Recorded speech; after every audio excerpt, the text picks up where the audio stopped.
তাই তো আমার মনের ঘরে বইছে প্রেমের ঝড়।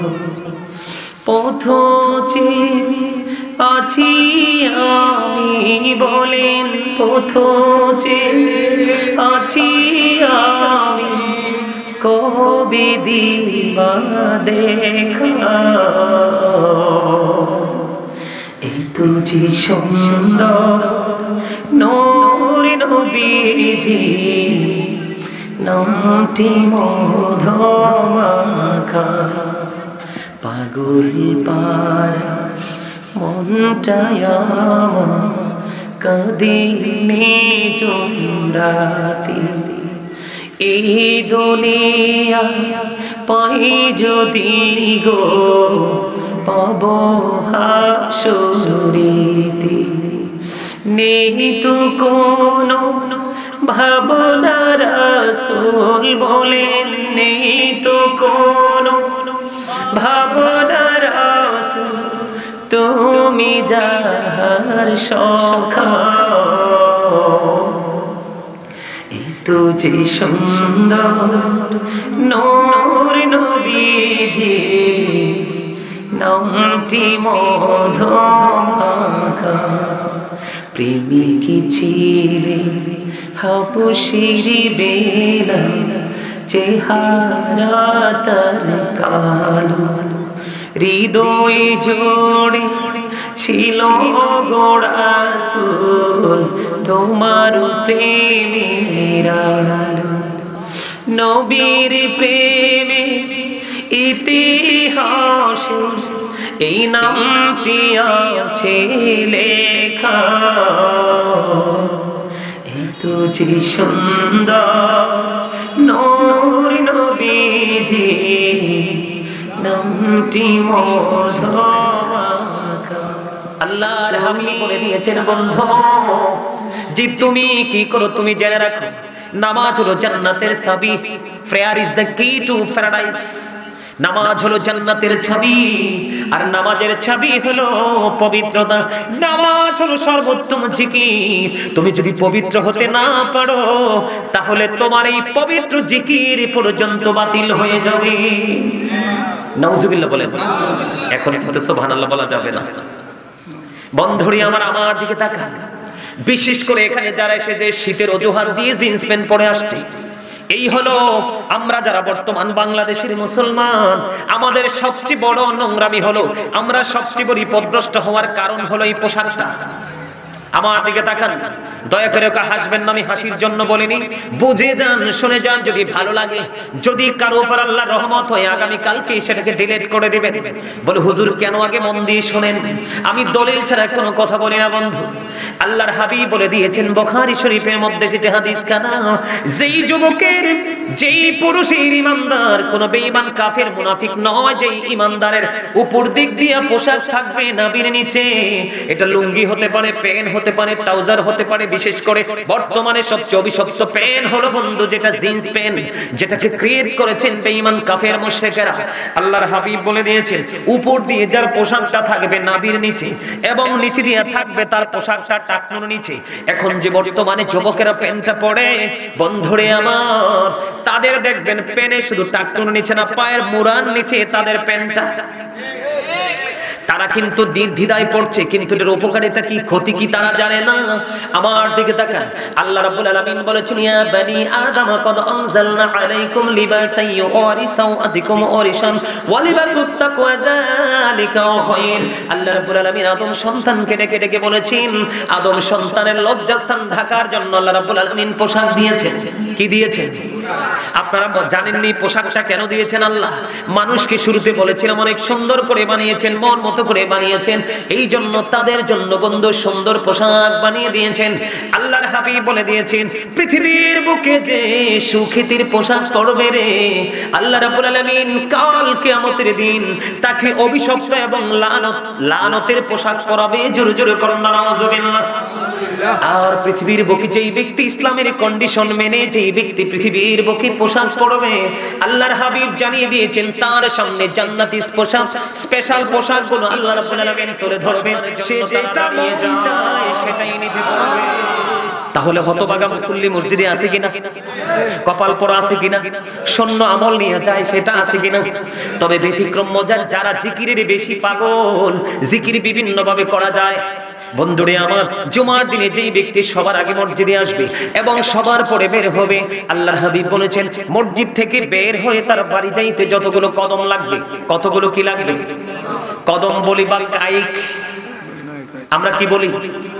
কায়িক তো বলি না, একবারে লোকাল গ্রামের ভাষা কায়িক বলি। আল্লাহর হাবিব জানিয়ে দিয়েছেন আপনার বাড়ি যাইতে যতগুলো কদম লাগবে, প্রত্যেকটা কদমের বিনিময় আলাদা আলাদা করে আপনার আমল নামায় 1 বছরের নফল ইবাদতের সওয়াব দেওয়া হবে। একটা কদমে 1 বছরের ইবাদতের সওয়াব, নফল ইবাদত। তাহলে 100টা কদম লাগলে 100 বছরের নফল ইবাদতের সওয়াব। হায়াত কিন্তু আমি 100 বছর পাননি। সুবহানাল্লাহ বলেন না কেন? আরে জোরে বলেন না সুবহানাল্লাহ।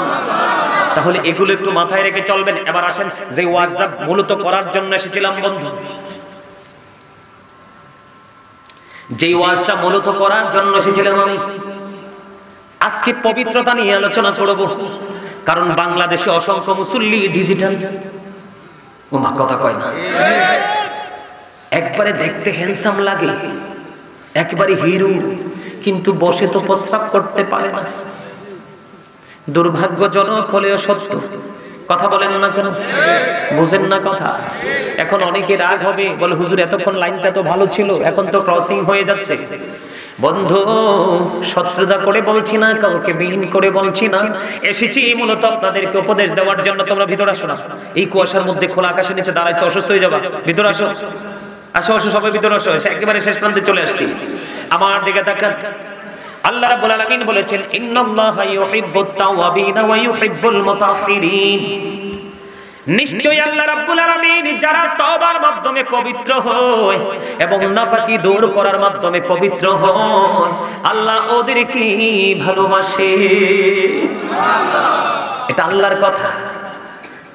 তার মানে পবিত্র যারা, তাদেরকে আল্লাহ ভালোবাসে। বলেছেন কে? আমার দিকে তাকান। বলেছেন কে? আল্লাহর হাবিব বলেছেন। এটা হলো আল্লাহর ওয়াজ। আর আল্লাহর হাবিব কি বলেছে দেখেন। আল্লাহর হাবিব বলেছেন লা তুকবালু সালাতুম বিগাইরি তুহুর ওয়ালা সাদাকাতিন মিন গুলুল।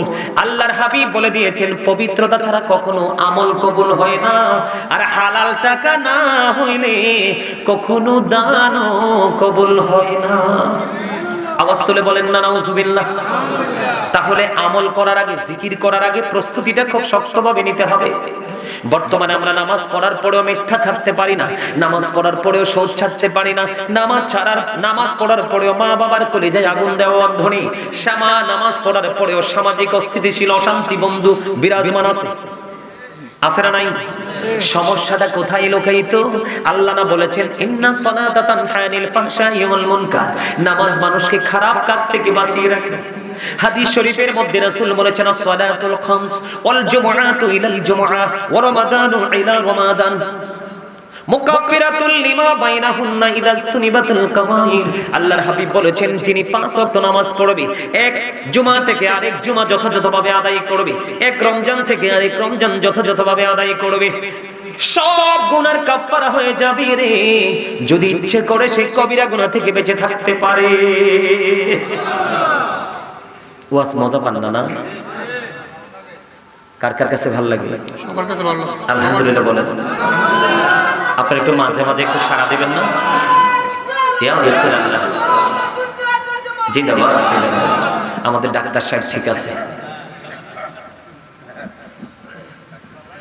উনি কিন্তু আমার আব্বার ডিয়ার ফ্রেন্ড। উনি আলহামদুলিল্লাহ করেন না? আমি তো আয়েশা খুঁজা পাই না, একজনকে দেখে চিনতে পারছি, ওই যে লাল দাড়ি, আমাদের বাসার সামনের মসজিদে তিনি প্রতিদিন ওই যে কালেকশনটা করে আর কি। ওই যে আপনার নামটা কি জানি? ওয়ালাইকুম আসসালাম ওয়া রাহমাতুল্লাহ। আপনারাও সালামের জবাব দেন না, উনি সালাম দিয়েছেন। সৈয়দ মোল্লা অত্যন্ত ধৈর্যের সাথে কাজটা করেন। আমি কি একটু পবিত্রতা নিয়ে আলোচনা করব? বর্তমান সময় সবচেয়ে বেশি যে বিষয়টা জরুরি আপনাদের জানার, আপনাদের বোঝার, কেন জানেন? সম্মানিত উপস্থিতি, আমাদের যুব সমাজ ধ্বংস হয়ে যাচ্ছে। কারণ এটা এদের দোষ না, তো এটা এদের দোষ না। এরা তো হুট করে বড় হয়নি, ওরা ধীরে ধীরে হাঁটি হাঁটি পা পা করে বড় হয়েছে। এই যে বড় হওয়া, ধীরে ধীরে বড় হয়েছে, বড় হওয়ার পাশাপাশি কিন্তু তাদেরকে আল্লাহ রাসূল কিন্তু কিছু ট্রেনিং শিখাতে বলেছে। আমরা কিন্তু ব্যর্থ পিতামাতা, তাদেরকে সে ট্রেনিং দিতে পারেনি, কারণ আমরা তো সেটা জানি না, সেটা আমরা জানি না। ঠিক না ঠিক? আর জোরে বলেন। মনে রাখতে হবে, every parent should take care their children very carefully. প্রত্যেকটা পিতামাতার উচিত তাদের সন্তানের দায়িত্ব যত্ন সহকারে পালন করা। আর আমরা সন্তান হিসাবে আমাদের উচিত we should Obi our parents. আমাদের প্রত্যেকের উচিত আমাদের পিতামাতাকে মান্য করা। তার কারণ হলো paradise of the child under the feet of the mother. মায়ের পায়ের নিচেই সন্তানের জান্নাত। আপনারা কি জানেন, আপনাদেরকে যারা বাবা হয়েছেন আপনাদেরকে আল্লাহ রাসূল কি দায়িত্ব দিয়ে গেছেন? আমার দিকে তাকান প্লিজ, কথা বলবেন না, আমি কিছুক্ষণের মধ্যেই শেষ করবো, খুব অল্প সময় ওয়াজটা গোছাবো। সম্মানিত উপস্থিতি, আল্লাহ রাসূল বলেছেন, আদিবু আওলাদাকুম আলা তালাতি খিসালিন হুব্বি নাবিকুম ওয়া হুব্বি আহলি বাইতিহি ওয়া আলা কিরাতিল কুরআন।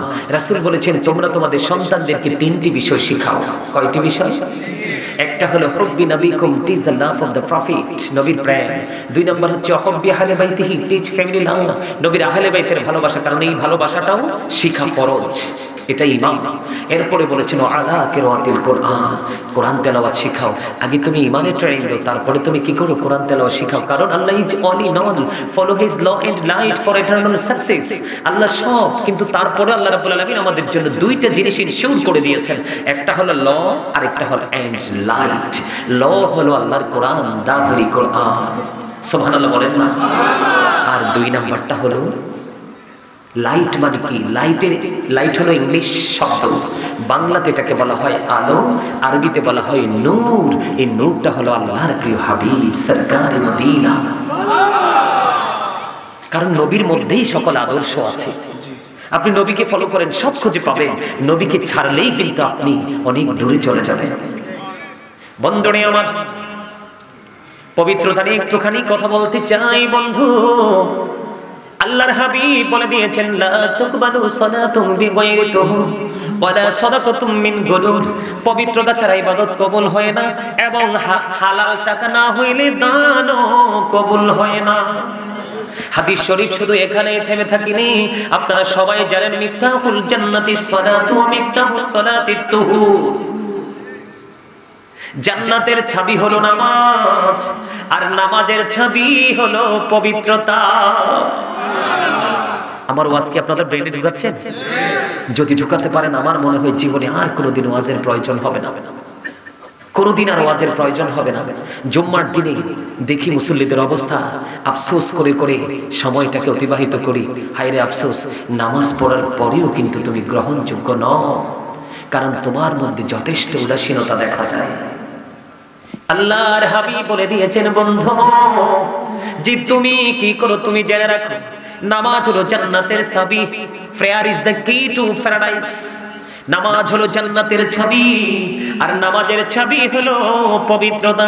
নামাজ হলো সর্বোত্তম জিকির। তুমি যদি পবিত্র হতে না পারো, তাহলে তোমার এই পবিত্র জিকির পর্যন্ত বাতিল হয়ে যাবে। নাউজুবিল্লাহ বলেন। এখন কিন্তু সুবহানাল্লাহ বলা যাবে না।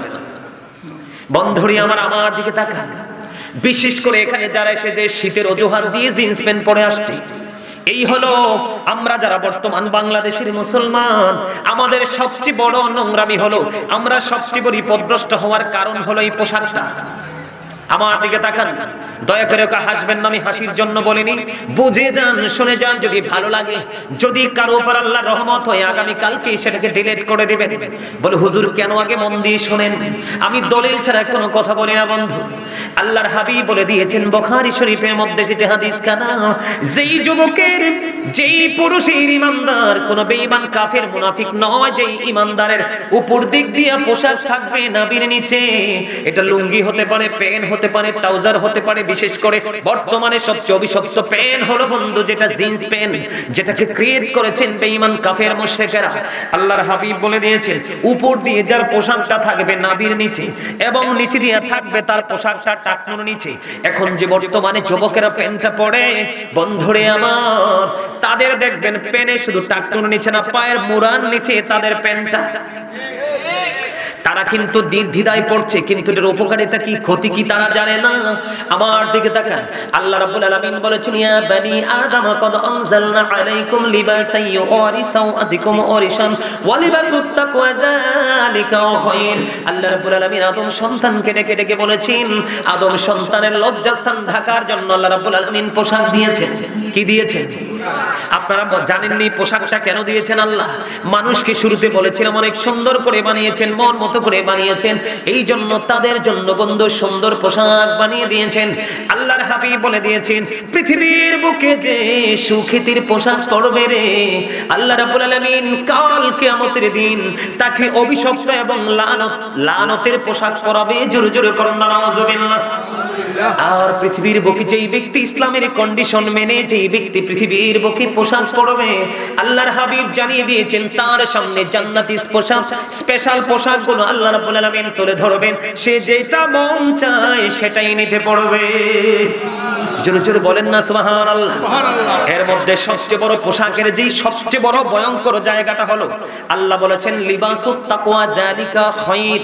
আল্লাহর কাছে সবচেয়ে উত্তম পোশাক হলো বন্ধু, আল্লাহর কাছে সবচেয়ে উত্তম পোশাক যেটা পুরুষের পোশাক, উত্তম পোশাক হলো উপর দিয়ে নাভি বরাবর আর নিচের দিক দিয়ে থাকবে টাকনোর উপরে।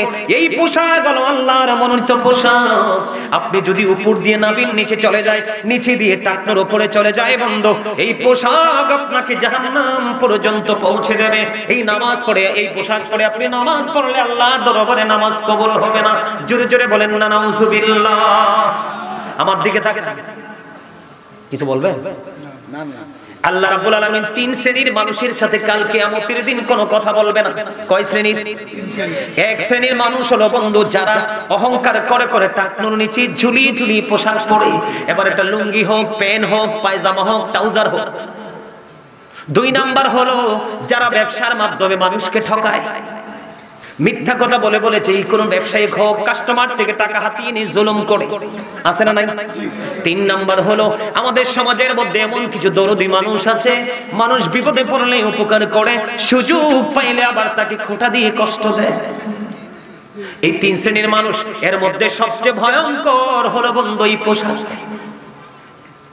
আমি আপনাদেরকে বলছি, যারা জিন্স প্যান্ট পরে বন্ধু জুমার নামাজ পড়তে আসে, যদি কারো শার্ট থাকে বা গেঞ্জি থেকে, আমি একবারে আপনাদেরকে কনফার্ম করে বলছি, আগামী জুম্মার দিনে তাকিয়ে দেখবেন সে যখন রুকুতে যায় রে, পিছনের কাতার থেকে 100% আরেকজন তার লজ্জাস্থান দেখতে পায়। আল্লাহর হাবিব বলেছেন, উম্মত এত সুন্দর পোশাক তোমাদেরকে দিয়েছে, এমন পোশাক তুমি পরেছো, আল্লাহ যেটাকে তোমার জন্য বরাদ্দ করেছে সেটা তুমি পরোনি। বেঈমান কাফের মুশরিক যারা দুনিয়ায় থেকে জাহান্নামের ঘোষণা প্রাপ্ত, তোমরা ওদের পোশাকটা তোমরা পরেছো। বন্ধুরে আমার, আল্লাহর হাবিব মসজিদের মধ্যে অবস্থান করতেছেন, এক ব্যক্তি এসে নামাজের নিয়ত করতেছে, হাদিস শরীফ। তিনি নামাজের নিয়ত বানলেন, আমার নবী বললেন তুমি ওযু করে এসো। তিনি নামাজের নিয়ত ভেঙে ওযু করতে গেলেন, তিনি আবার ওযু করে এসে নামাজে দাঁড়ালেন।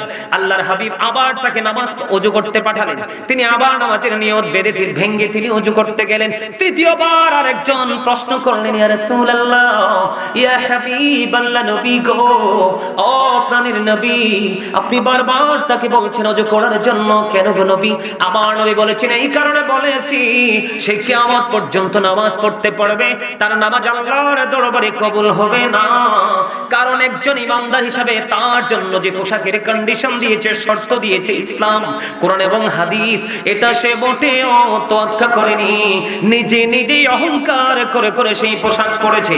আল্লাহ রাব্বুল আলামিন বলেছেন, ইন্নাহু লা ইউহিব্বুল মুস্তাকবিরিন, আল্লাহ ডাজন্ট লাইক দ্য প্রাউড, আল্লাহ অহংকারীকে পছন্দ করেন না। বন্ধুরে আমার, যারা পড়তেছে ইমাম সাহেবের কথা, বক্তাদের কথা শুনছে না, অহংকার করে করেই শুধু প্রতিদিন পড়ে যাচ্ছে। হাদিসের ভাষায়, কোরআনের ভাষায় তারা অহংকারী, কারণ তারা কাউকে কি করছে না, পরোয়া করছে না। আল্লাহ রাব্বুল আলামিন আল্লাহর হাবিবকে বলেছেন, হাবিব আপনি জানিয়ে দেন আমার ওই বান্দাগুলোর পায়ের নিচে পড়ে মনের অজান্তে অনেক পিপিলিকা পিষ্ট হয়ে যায়। বুঝে না আমার ওয়াজ? পিষ্ট হয় কি হয় না? তার মানে আপনার পায়ের নিচে পড়ে মনের অজান্তে ছোট ছোট কীট মারা যায় কি যায় না? আল্লাহর হাবিব বলে দিয়েছেন, উম্মত তোমরা জানো না কত জীবন ভর কত ওয়াজ করেছিল গাজী সুলাইমান, তোমাদেরকে সুন্দর করে ভেঙ্গে ভেঙ্গে বলেছিল, কিন্তু তোমরা তার কথাগুলো শুনোনি। হাদিস শরীফের মধ্যে এসেছে, ওই অহংকারী যারা ইসলামের কোনো তোয়াক্কা করলো না, আল্লাহর হাবিবের বিধানের কোনো তোয়াক্কা করলো না, এত শীতের মধ্যে সুন্দর করে বুঝিয়ে দিলাম সেটাকে পরোয়া করলো না। আল্লাহর হাবিব বলে দিয়েছেন, তাদেরকে কাল কিয়ামতের ময়দানে ছোট্ট পিপিলিকার মতো বানানো হবে, চারপাশ তাদেরকে অপমান ঘিরে ফেলবে, বাউলাস নামক জাহান্নামের দিকে তাকে টেনে হেসড়ে নিয়ে যাওয়া হবে। তাদের জন্য খাবার বরাদ্দ করে আছে বন্ধু। আল্লাহর হাবিব বলেছেন সেই খাবারটার নাম হলো তিনাতুল খাবাল। ইয়া রাসূলুল্লাহ, ইয়া হাবিবাল্লাহ, তিনাতুল খাবালটা কি গো? আমার নবী বলে দিয়েছেন, এই তিনাতুল খাবালটা হলো আরেকটা জাহান্নামের নিংড়ানো রক্ত পূজত বাঘাম। এত আস্তে ওয়াস্ত বুঝেন না? একটা পাপী মরে পচে লিকুইড হয়ে যাবে, ওই যে ম্যাঙ্গো জুস খান না, ওই রকম লিকুইড হয়ে যাবে। একটা জাহান্নামী লিকুইড হবে, আরেকটা জাহান্নামী গড়ে উঠবে, তার জন্য সেটা খাবার। ওই যে শুরুতে বলেছি, লা ইয়ামুতু, মরতে পারবা না, ফিহা ওয়ালা ইয়াহইয়া, বাঁচতেও পারবা না, ওমা হুম আনহা বিগাইবিন, পালিয়ে যেতেও কি করবে সেদিন। এই অভিশপ্ত পোশাক কি পরা দরকার? এই কারণে আমাদের দেশে এখন অনেকে বলতে পারেন, আমি ছোট্ট করে দিচ্ছি, অনেকে বলতে পারেন যে হুজুর জুম্মার দিনে আমি এটা কি নিচের দিক দিয়ে বটে দিব, কি করে দিব? আমি মেনে নিলাম আপনি নিচের দিক দিয়ে থেকে বটে উঠিয়ে দিবেন, কিন্তু উপরটাকে বৈধ করবেন কেমনে? কারণ এই প্যান্টটা জন্মই হয়েছে ছোট্ট হয়ে, হাজার চেষ্টা করলে আপনি উপর দিয়ে উঠাতে পারবেন না। বলে হুজুর ঢাকা থাকবে, হাজার ঢাকা থাকলেও আল্লাহ কি দেখবে না? আল্লাহ যে আপনাকে অর্ডার দিলেন, এই যে আমার দিকে তাকান, কখন একটা বিষয়কে আল্লাহ ফরজ করে দেন বান্দার উপর, যেটা অনেক বেশি জরুরি হয়, গুরুত্বপূর্ণ হয়, এই যে নাভি বরাবর অথবা নাভির উপরে রাখা পোশাক পুরুষের জন্য, ইমানদারদের জন্য, আর নিচে দিয়ে টাকনোর উপরে রাখা এটা একজন ইমানদার পুরুষের জন্য ফরজ। নাউজুবিল্লাহ বলে আরো জোরে। অনেককে দেখা যায় শুক্রবার দিন অনেক টকটকে লাল জামা পরে আসেন, একেবারে টকটকে লাল জামা মাকরুহ তাহরিমি, হারামের অন্তর্ভুক্ত, পুরুষের জন্য এটা হালাল নয়। আল্লাহ রাসূলের সামনে দুইজন ব্যক্তি, এক ব্যক্তি দুইবার রাসূলকে সালাম দিয়েছেন, আল্লাহর হাবিব একবারও তার সালামের জবাব দেননি। রহস্য উদ্ঘাটন করতে গেলেন, যাওয়ার পরে আল্লাহর হাবিব কেন সালামের জবাব দেয়নি, আল্লাহর হাবিব বলেছেন তার পরনে দুইটা লাল জামা ছিল, এই জন্য আল্লাহর হাবিব অনেক বেশি রাগান্বিত হয়েছেন তার সালামের জবাব। আপনারা শখ করেও শ্বশুর বাড়ি থেকে বা বিদেশ থেকে আসলে কখনোই কোনো স্বর্ণের আংটি বা স্বর্ণের চেইন, বিন্দু পরিমাণ স্বর্ণ পরা পুরুষের জন্য হালাল নয়, নারীদের জন্য হালাল। লাল কাপড় পুরুষের জন্য হারাম, নারীদের জন্য হারাম নয়, তাদের জন্য হালাল। নারীদের পোশাক পরছে পুরুষ, পুরুষের পোশাক পরছে নারী, উভয়কে আল্লাহর হাবিব লানত করেছেন, অভিশপ্ত করেছেন। নাউজুবিল্লাহ বলেন। বন্ধুরে আমার, এবার আমার দিকে তাকা। জুমার দিনের আর একটা ভয়ঙ্কর কারণ হলো ম্যাক্সিমাম মানুষেরই বন্ধু নামাজ হয় না, ওযু হয় না। বলে কেমনে? বলেন, আমি দেখতে পাই বিশেষ করে জিন্স প্যান্ট পরে যারা আসে, অনেক সময় ম্যাক্সিমাম ছেলেরাই দাঁড়িয়ে প্রস্রাব করে দেয় রাস্তার পারে। লজ্জা শরম তো নাই, কারণ যার লজ্জা নাই তার যার লজ্জা নাই তার ঈমান নাই, যার ঈমান নাই তার আমলের কোনো ভ্যালু নেই। চতুর্পাশে ফাউন্ডেশন যদি শক্ত থাকে ছাদ টেকবে, ফাউন্ডেশন ঠিক না থাকলে যেমন ছাদ টেকানো সম্ভব না, ছাদটা না টিকলে বসবাস করা সম্ভব না, ঠিক কিনা বলেন? ঠিক তেমনি ভাবে আপনার ঈমানের ফাউন্ডেশনটা শক্ত রাখতে হবে। বন্ধু আমার দিকে তাকান, শুক্রবার দিনে তাৎক্ষণিকভাবে বন্ধু অনেকে প্রস্রাবটা করে পানি খরচ করে মসজিদে চলে যায় যে হুজুর তো নামাজে দাঁড়িয়ে গেছে, আছে না নাই? এতদিন যেই কায়দায় আপনারা প্রস্রাব করেছিলেন, আজকে থেকে কায়দাটা চেঞ্জ করে দেখবেন। আপনি পানি খরচ করবেন না বন্ধু, হাতে টিস্যু রাখবেন, একটু হাঁটার পরে দেখবেন প্রস্রাব ঝরে ঝরে পড়ছে।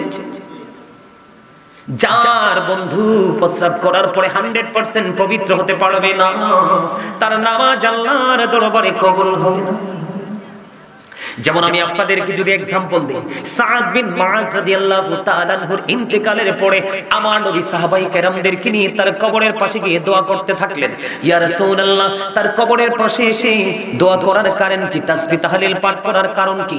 আপনারা আমার প্রাণের নবী ডেকে ডেকে বললেন তার কারণ হলো, আমার দিকে তাকানো বন্ধু, তার কারণ হলো সে এত বেশি আমল জীবনে করেছে, তার ইন্তেকালের পরে তার জানাজায় ৭০,০০০ ফেরেশতা অংশগ্রহণ করেছে।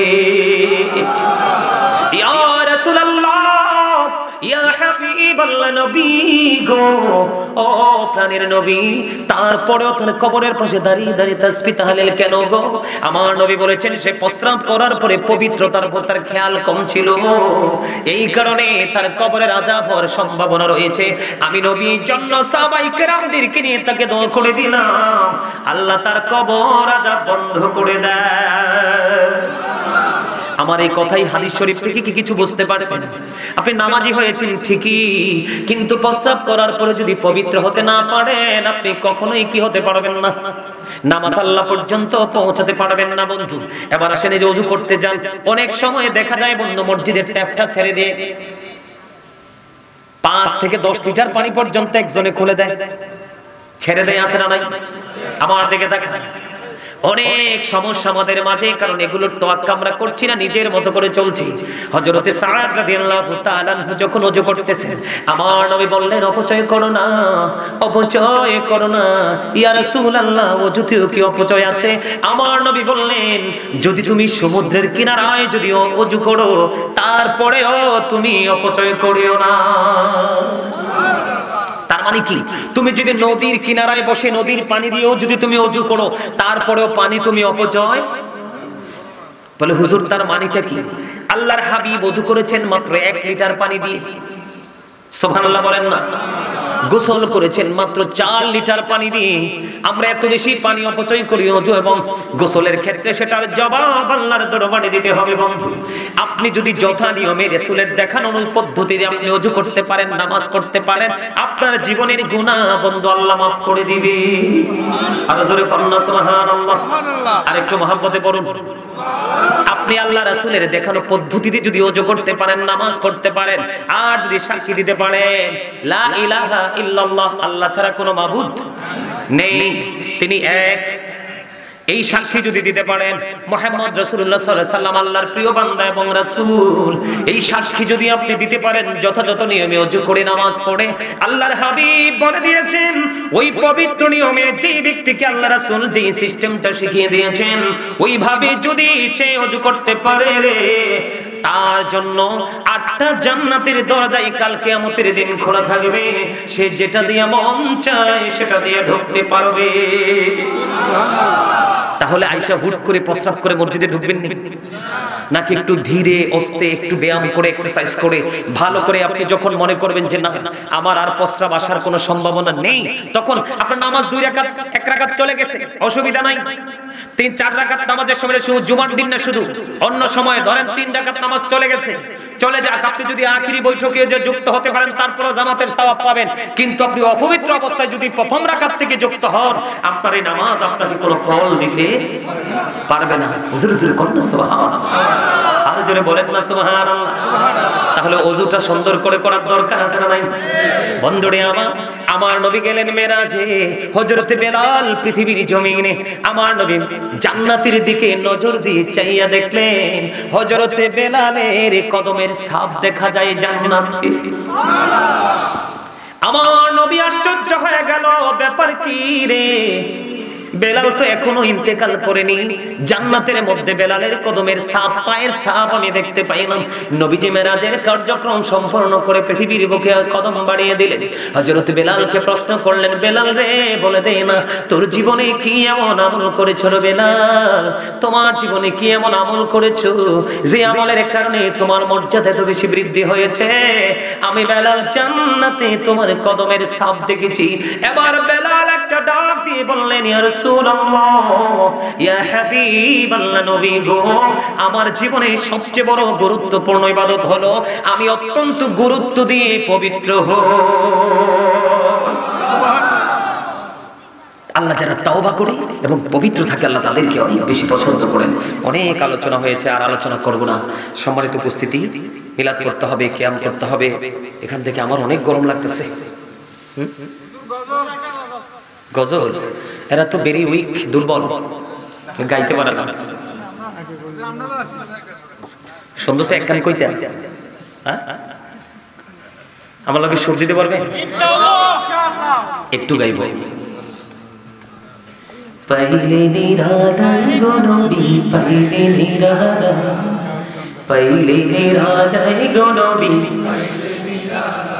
দুই খাবো দুই কদমে চুমো খাবো, চরণে ধুলি মাখবো গায়ে। পাইলে নিরালায় গো নবী, পাইলে নিরালায়, পাইলে নিরালায় গো নবী, পাইলে নিরালায়। আপনারা মনে করতেছেন গজল গাইলে গুনাহ হয়? হাসান ইবনে সাবিত রাদিয়াল্লাহু তাআলা আনহু মসজিদে নববীর মিম্বরে দাঁড়িয়ে দাঁড়িয়ে রাসূলের শান গেয়েছিলেন। রাসূলের জামানায় আমার নবী খুশি হয়ে বলেছেন, আল্লাহ হাসান ইবনে সাবিতকে রুহুল কুদ্দুসের মাধ্যমে সাহায্য করো। আজকে পৃথিবীতে তো গজব কেন জানেন? নবীজির সম্মান ক্ষুণ্ণ করার কারণে। এই বাংলাদেশে এত গজবের কারণ কি জানেন? রাসূলের সুন্নাতকে ছেড়ে দেওয়ার কারণে। আপনি সারা জীবন ফরজ আমল করে আল্লাহকে খুশি করতে পারবেন না যতক্ষণ পর্যন্ত সুন্নাত এবং নফল ইবাদত করতে না পারবেন। কয়টারে বাজে?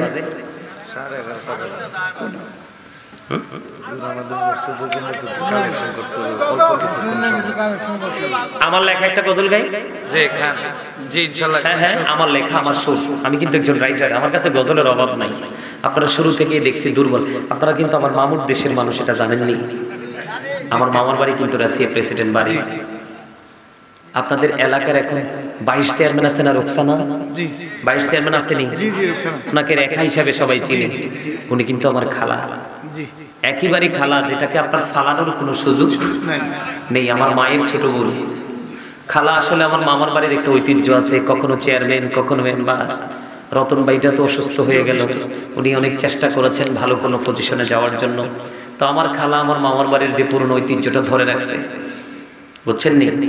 তা আমি একদিকে আপনারা কিন্তু আমার মামার বাড়ির মানুষ, এই দিকে মায়ের দেশের মানুষ হিসাবে আপনাদেরকে বেশি উপদেশ দেওয়া দরকার। আমার আব্বা আলহামদুলিল্লাহ বলেন, আমার আব্বার কোনো কাজ টাজ নাই। আবার সব সময় শুধু ঘুরে আপনাদের সাথে। ও মা, তাহলে ডাবল প্রেম। আলহামদুলিল্লাহ। তার আগে আমার মামা ছিলেন মেম্বার, হুমায়ুন মেম্বার। আপনারা, আমি গজল গাইব সবসময়। আলহামদুলিল্লাহ, আমি গজল গাইব, আপনার পারলে আমার সাথে সুর দিবেন। আমি অত্যন্ত আবেগ দিয়ে গজলটা লিখেছিলাম, এবং যখন লিখেছিলাম তখন আমার চোখের পানি ঝরে ঝরে পড়ছিল। রাতের গভীর রজনীতে রেখেছিলাম। আপনার একটু সুর দিয়ে গাইবেন। এই তো যে সুন্দর নূর নবীজি, নামটি মধুমাখা, তুমি ছাড়া শূন্য জীবন, আমি যে বড় একা। নবী ছাড়া আমরা একা না, আমাদের কোনো মূল্য নেই নবী ছাড়া। এই তো যে সুন্দর নূর নবীজি, নামটি মধুমাখা, তুমি ছাড়া শূন্য জীবন, আমি যে বড় একা। তোমার প্রেম গল্প আমি শুনেছি জীবন ভর, তাই তো আমার মনের ঘরে বইছে প্রেমের ঝড়। পথ চেয়ে আছি আমি, বলেন পথ চেয়ে আছি আমি, কবে দিবা দেখা। এই তুজি সুন্দর নূর নবীজি নামটি মধুমাখা পাগল পারা মনটায় আমার কাঁদে নিঝুম রাতে এই দুনিয়া পাই যদি গো পাব হাসুরিতে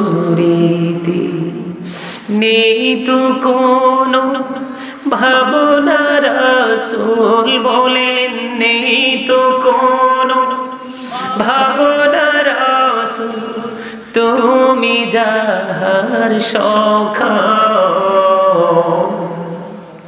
এই তো যে সুন্দর নূর নবীজি নামটি মধুমাখা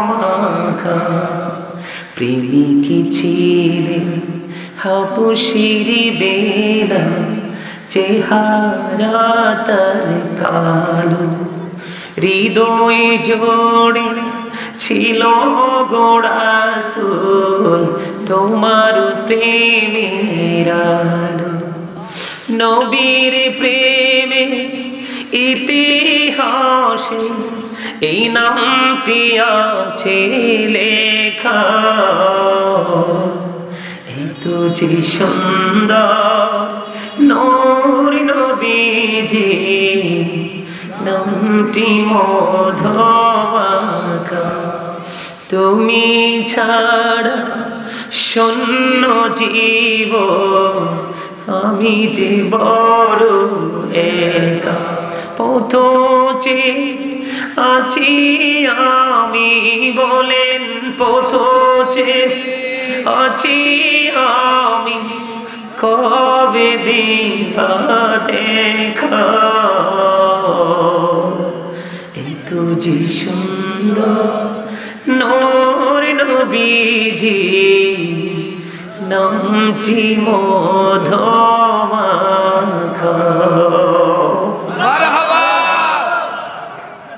কথাগুলো খেয়াল করছেন গজলের কথাগুলো খেয়াল করছেন হাবশীর বেলাল কালো কুচকুচি কালো ছিলেন কিন্তু তার প্রেমের ডুরি এত বেশি প্রখর ছিল আবু বকর পর্যন্ত তার প্রেম দেখে অবাক হয়ে গেছিল আবু বকর বলেছিলেন বেলাল তুমি কি শুধু রাসূলকে ভালোবাসো আমরা কি বাসি না সম্মানিত উপস্থিতি সাহাবীদের মধ্যে নবীজির প্রেমের কম্পিটিশন ছিল আর বর্তমানে আমাদের মাঝে নবীজির প্রেমকে কিভাবে কুরবানি করা যায় ছোট করা যায় সেই কম্পিটিশন আমাদের মাঝে আমাদেরকে সচেতন হতে হবে আমাদেরকে অ্যালার্ট হতে হবে